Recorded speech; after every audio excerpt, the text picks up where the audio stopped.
Well, good morning, or good afternoon, or good night, or good evening, or whenever you're going to be watching this. But um, I am just chilling, drinking some coffee, hanging out. I'm up early today because I had to go to Kaiser to go and get a pulmonary test that I think that back when I was having my cough, for those of you who've watched me before, you know about the cough that went on for months and turned out to be due to a supplementary blood pressure medicine that I didn't even need to be taking anymore. But anyway, it's another story. So I think that the ENT had put me in for like a pulmonary test, and so or like referred me to the pulmonary people. And they finally called me last week, and I was like, let me go take this test. Anyway, because I'm thinking that my lungs work fine, except that do I get out of breath because, I'm carrying way too much weight and stuff? Like, 1 billion percent. So, but I was like, let me go do this test. And I'm pretty sure I failed the test because the nice guy, he was like, so what you have to do is you have to go like this. You have to breathe in as hard, as much as you can. And you have your mouth on this thing. If you're like biting down on your teeth, and like you're biting down on it, and they close your nose up, and so right away, I'm in like a state of panic in a way because I'm like I can't breathe through my nose, and it's like it's not natural for you to breathe through your mouth, right? And they have to tell you to breathe through your mouth and breathe normally. Well, it's not normal because you don't breathe through your mouth, but anyway, so he would be like, okay, so you're you didn't breathe in enough, but you did breathe out fast enough, and then it'd be and hard enough, or then it'd be like, no, you didn't breathe in enough, but you did breathe out fast enough. So basically, and then they give you some albuterol, and then you take it again. And so, like, I'm pretty sure that I failed because he was like, we need you to be able to, get good reading like 3 times or something, and we got up to 5, and there weren't 3 times where he said good job. So fucking, I don't know what that means, guys.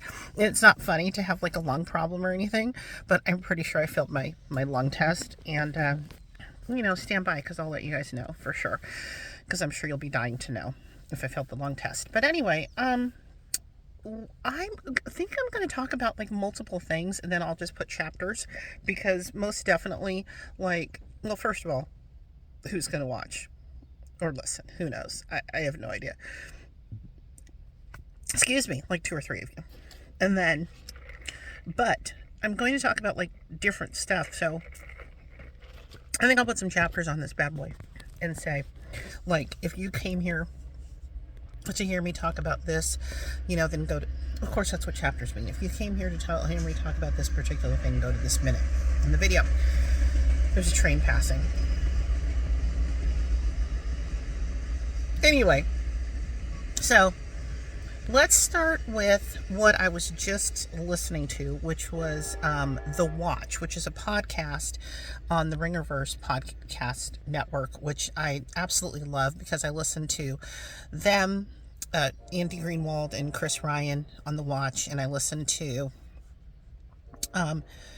Mal and, oh my God, Joe on House of R, and they talk about all kinds of like, genre stuff. Doctor Who, superhero stuff, whatever. And then my Midnight Boys, who I absolutely like adore. Who I don't even know how I think I got turned on to them from listening to The Watch. I don't know how I started listening to The Watch.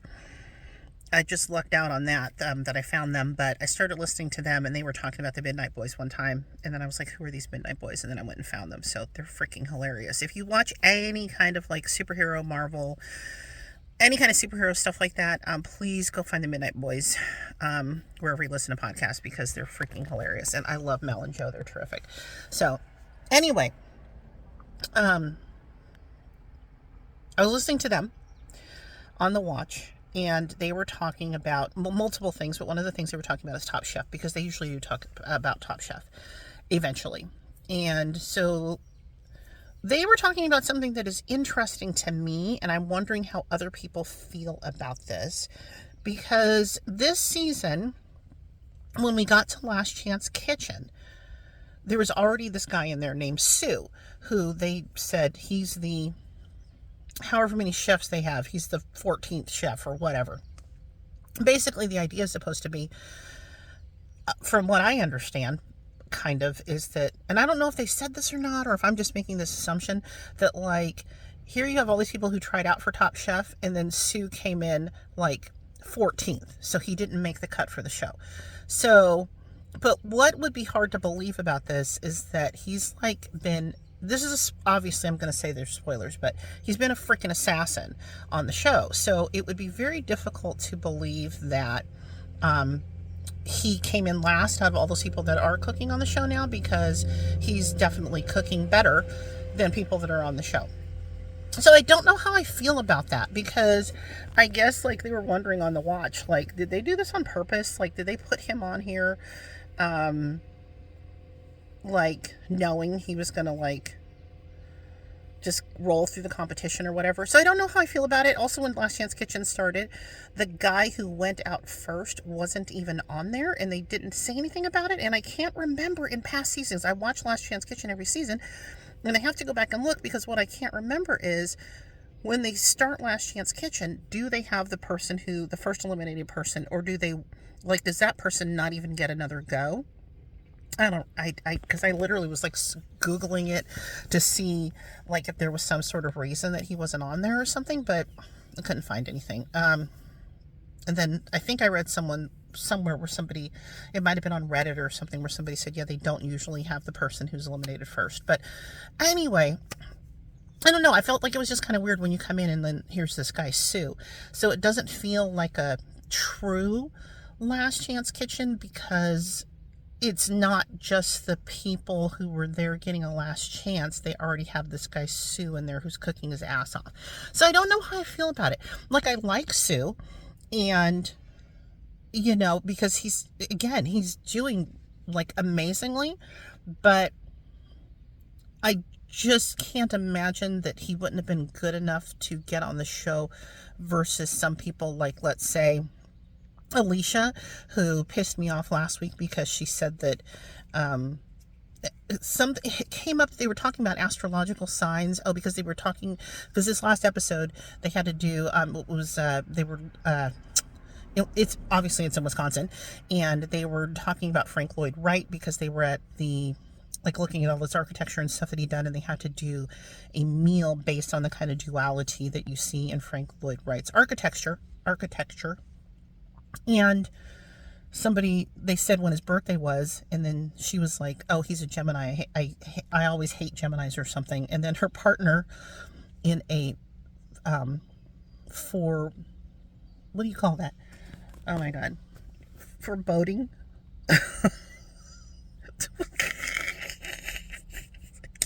Oh my God. I'm such a stroke. I literally told my kid that, like, we didn't get some Gatorade for the kid, and then I was like, no, I lied. We do have Gatorade for you. I just forgot that I put it away in the other refrigerator. Anyway, but what the fuck was I gonna say? Oh God. Anyway, she goes, this should have been ominous, because they wind up like not getting along at all. But she said, Kalina goes, I'm a Gemini. And then she goes, oh, well, I'm talking about the men. I'm like, still, whatever. Like, you suck. I'm a Gemini. Yes, we are a lot, but whatever. Anyway, my arm is getting really tired, so I'm going to finish this in another position. But where was I going with this anyway? Oh yeah, but like, he's definitely cooks better than Alicia was the point that I was going to make. So I don't know how I feel about that. I am liking Top Chef. Chris and Andy made the point that, like, we had some banger seasons, you know, back-to-back wins for Buddha, who is just one of the most amazing chefs that's ever been on there. And then they had mentioned Gabe in the season before that, and I was like, who the hell is Gabe? And I had completely forgotten Gabe existed, because of course I wasn't rooting for him to win, because that was also Shota and Dawn in the finale. And then Gabe had his like controversy right after, where he got fired for like eliminating hours from somebody he had dated at a restaurant or something, you know. So I'd literally forgotten that Gabe existed. But anyway, so, it's a tough act to follow. I think that Kristen Kish is doing amazingly, though. And, yeah, I'm just wondering what you guys think about the Last Chance Kitchen thing and Sue, basically, and what you think about the season so far.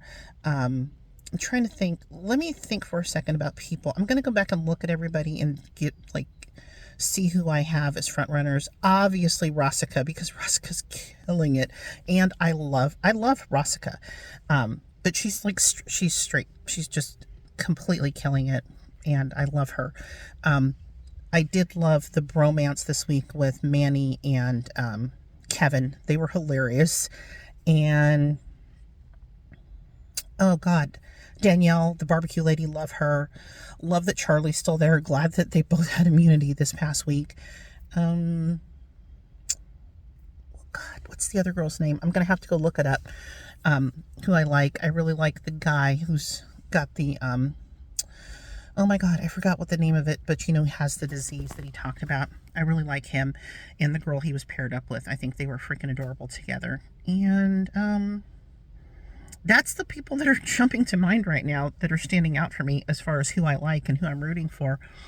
And I don't know if I'm forgetting anybody, but I'll take a look and see. Yeah, the guy who cooked with Rossica, obviously, he's been doing really well too, pretty much. So anyway, I'm enjoying it. I will never not watch Top Chef, no matter what, so it doesn't really matter. But again, just curious to see if anybody else had any opinions about LCK. And let me take a break, and then I'll go to talking about the next thing. Okay, I'm going to do this real fast because I'm in the car studio, because I don't want to lose my flow, because I'm afraid if I go inside, I'll get distracted and start playing Animal Crossing, which is what I would love to do, and not finish talking about stuff that no one is really waiting to hear about, but I'm going to go ahead and talk about it anyway. So I think that was it for Top Chef. So I want to talk about, how should I start it? Let's talk about Sally Wainwright for a minute. So she is a writer, producer, creator, director, perhaps, I'm not sure, that she is responsible for the show Happy Valley, which I think I took down the first season of it in 2 days, and also Last Tango in Halifax. And I think I saw somebody on my British TV group that I follow on Facebook talking about Scott and Bailey, which I think I've only seen one episode of, but I would totally go back and watch. Probably other stuff. I'll take a look. But anyway, she's amazing, because Happy Valley was so good. It is riveting, and at times haunting, and at times heartbreaking, and there are some scenes that are incredibly violent, and it can be very, very disturbing. And the bad guy is played by, I think it's James Norton, who I had only ever seen in Grantchester as a vicar. So that was a lot, because he's a freaking so terrible, one of the worst bad guys that I've ever seen in these shows that I watch. So because I usually go more for my jam right now, which I still haven't edited my video, my love letter to Lewis, because that's my favorite of all of these cop, detective, procedural type of shows of the British variety. Or Lewis and Hathaway are my guys. And a show like that is very easy to watch. Sure, it has murders, and sometimes it has really sad stories that go with the murders, but mostly it's just it's an easy watch. It doesn't gut ya. This show, at times I felt gutted, completely gutted. God, but let me tell you, Sarah Lancashire, I believe is her name. Wow, my goodness, is she an amazing actress. And I know there was at least one year where this show won the BAFTA for best show and best actress for her. And This is a show that I believe it came out in 2015, if I'm not mistaken. I told my friends there was a season in 2015, a season in 2016, and then they released another season in 2023.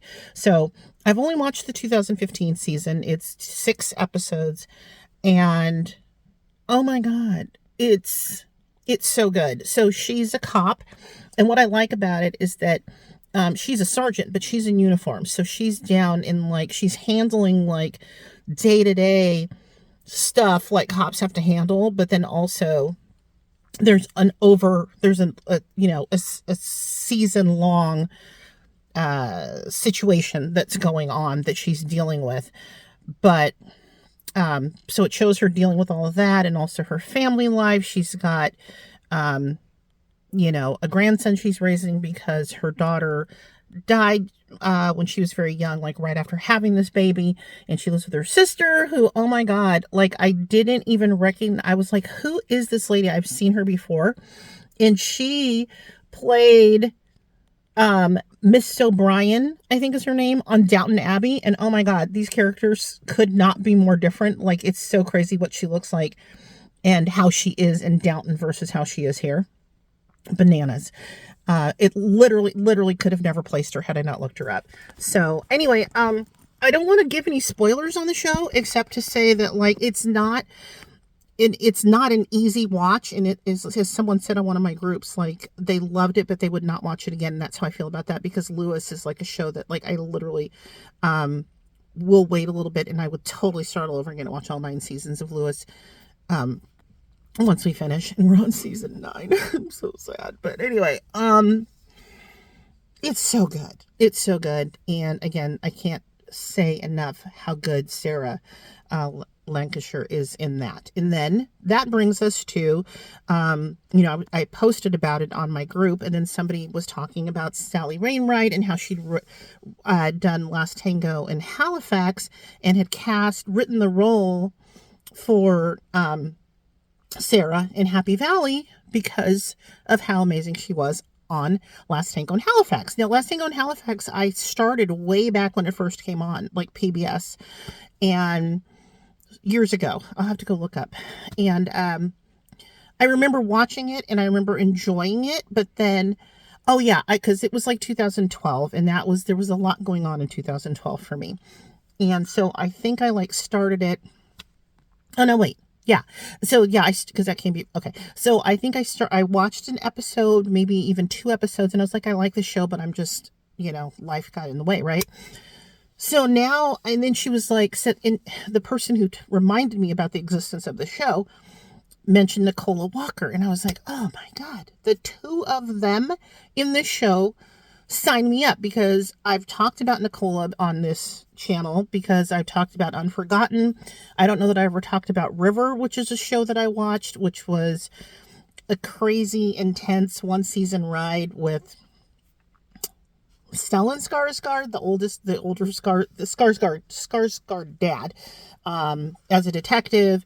And oh my God, that show, like, what a ride. It was like so good, but like disturbing, and like I probably would never watch it again, but like really, really good. And so Nicola, basically, I freaking love Nicola, and Annika, of course. So now I'm going back, 12 years later, starting the show as the girl who loves Nicola and who has fallen in love with Sarah Lancashire from Happy Valley. So I'm only an episode and a half in, and I'm looking forward to it because people love Last Tango. I've heard about it over the years, and again, it's always been one of those that I'm meaning to go back and try to watch again, but now is a perfect time because I need a break from Happy Valley. I started season 2 of Happy Valley. I watched the first episode, and I'm just like, I love the show, but like I need like to take a break. So, oh my God, I've already talked for 7 minutes about this, but I think that's all I was going to say is, connect those things. And so tell me what you think. Have you watched Happy Valley? Have you watched Last Tango in Halifax? Do you love these ladies as much as I do? Any of that. So, I'm going to go in and play some Animal Crossing and finish drinking my coffee. Thanks for being here. Assuming you're watching this on YouTube, because I probably have to, it's going to be too long to post it anywhere else. If you want to like it, want to subscribe, that would make my day, it would make my month, it would make my week, it would make my life, as usual. So, anyway, thank you so much for being here, and please let me know what you think about any of this. Okay, bye!